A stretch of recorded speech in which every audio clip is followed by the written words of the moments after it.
Rainy weather at Kuori. Is this the right weather for the rainbow trout?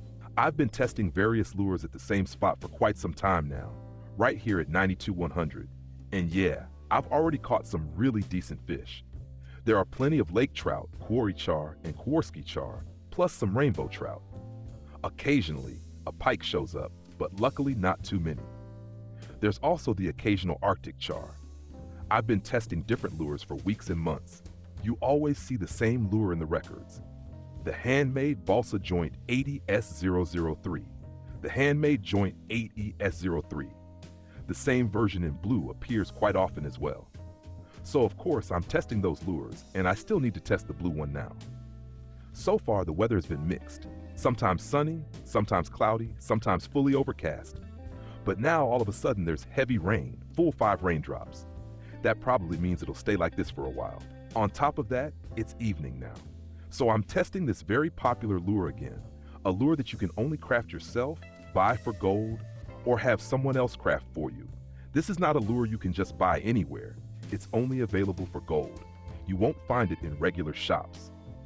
At Kuori, there's a small hut behind the cafe, and at that hut, there's a vending machine where you can buy this lure. But like I said, it's only available for gold there. Another option is to find a player who has leveled up the artificial lure crafting skill and can make it. You can ask them nicely if they can craft it for you. Ideally, send them the materials as well, and then you can get these lures from them and try fishing with them here at Kuori. As for my setup, I'm currently using 17 kilograms fluorocarbon, a full 17 kilograms fluorocarbon setup. I've got a good fluorocarbon line with 350 meters on it. I often prefer to use it without a leader. If you're using a smaller setup, like the Belaya setup, you could fish here too, but it's very risky. I'll set up a proper Kuori setup in a moment so nothing goes wrong. We'll check that out at the end. For these fish and these big lures, and I'm switching now to the blue lure, 17 kilograms should be fine. We'll also check the Keepnet to see which fish have been caught on which lures, because normal lures also work. Not just these gold lures or the ones you have to unlock by leveling up. There are also lures available in regular shops that work just as well, and we'll go over those in detail. With these handmade lures, they obviously work well and are great for testing a new spot. But sometimes, standard lures you can buy normally have an even better attraction effect than these all-around lures. That said, it's super convenient to just fish with an all-rounder that attracts a wide variety of fish. That way, you'll always have a chance of hooking something decent. Oops, they're getting smaller now. And because it's so easy to fish with these all-round lures, you see them in the records all the time, simply because they're convenient. You don't have to change much. You don't have to keep switching lures. You can just stick with one and try to land different trophy fish. There we go. This one's hooked.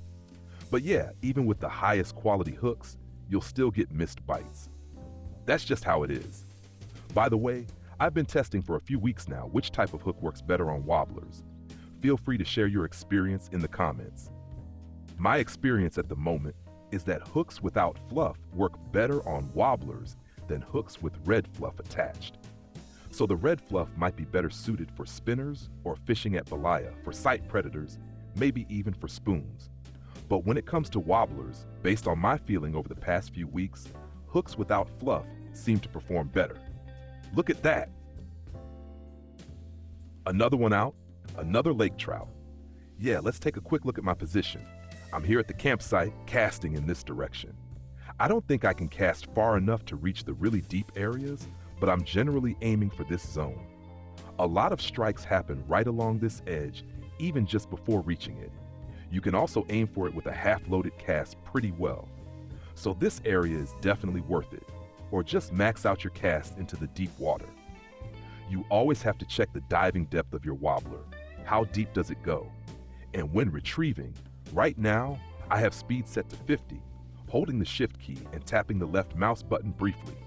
Tap, tap, tap in intervals, once, twice, 3 times, and there you go, twitching is displayed.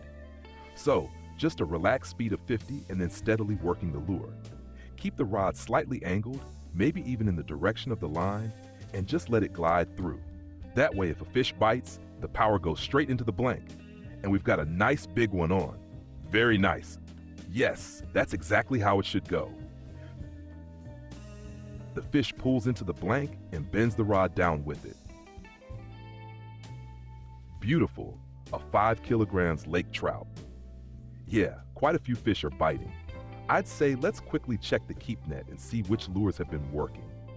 That way you can see that you can fish here just fine with normal lures as well. So if you don't have these special lures, you can still try it out with standard ones. A really good idea is to buy a full set of colors when getting a lure type.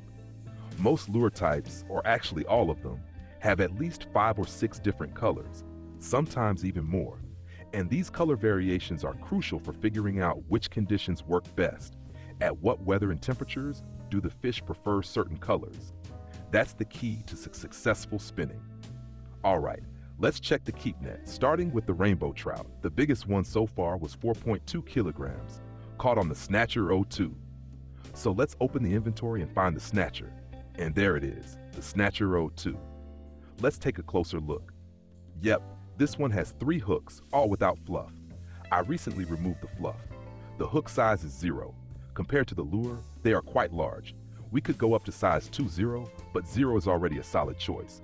A size 1 hook would also be a good fit for this lure, but this lure also tends to catch European grayling at Kuori, so even smaller fish sometimes go for this large wobbler.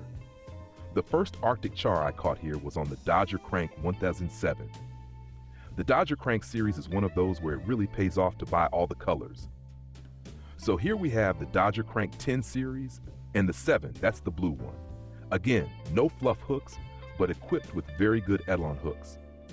This one is a classic, especially for Kuori. Dodger Crank in blue is definitely worth it. You can see there are 8 different variants. If you enjoy trolling at Kuori or using stationary retrieves, you should definitely get all of them. That's it for this spot at Kuori. Keepnet-wise, it's been fantastic. I'll continue testing this bad weather phase, this rainy period, hoping for a trophy rainbow trout. That would be amazing. Or a Kuori char, the Kuori char. That would be just as great. And the good thing is, Kuori gets bright again as early as 4 a.m. It's already 4:30, so the fish should start biting again soon. At night, it's usually quieter. That's when you might want to try bottom fishing or experiment with black lures. That can work well too, so the night doesn't go to waste and you keep catching fish consistently. All right, an hour has almost passed, and I just remembered. I also wanted to show the Belaya setup in its smaller version. So let's check the Keepnet again. Given the fish I've caught, it's been amazing. Rare fish that bring in great silver. Absolutely worth it. But also the bigger lake trout, those are always good catches and they add up nicely. Already at 300 silver, boom, boom. Let's just sell everything right away. And now let's take a quick look at the setup for this Belaya setup. So here's our Belaya setup, and this is how it could look. We have the standard Belaya setup, this spinning rod, the Siberia Linea S68 ml paired with the Dragon 30S reel. And here, it's important to have enough line spooled. You need plenty of line, especially if you don't have much drag power. That means we could maybe go for 8 kilograms, but with 9.5 kilograms, you're already in a good spot. So that's it for this small setup, the large setup, and this spot. I've sold my fish, but now I'm heading right back to keep testing because I still want to land a trophy rainbow trout here. Tight lines. If this helped you, leave a like and don't forget to subscribe to the channel. See you next time.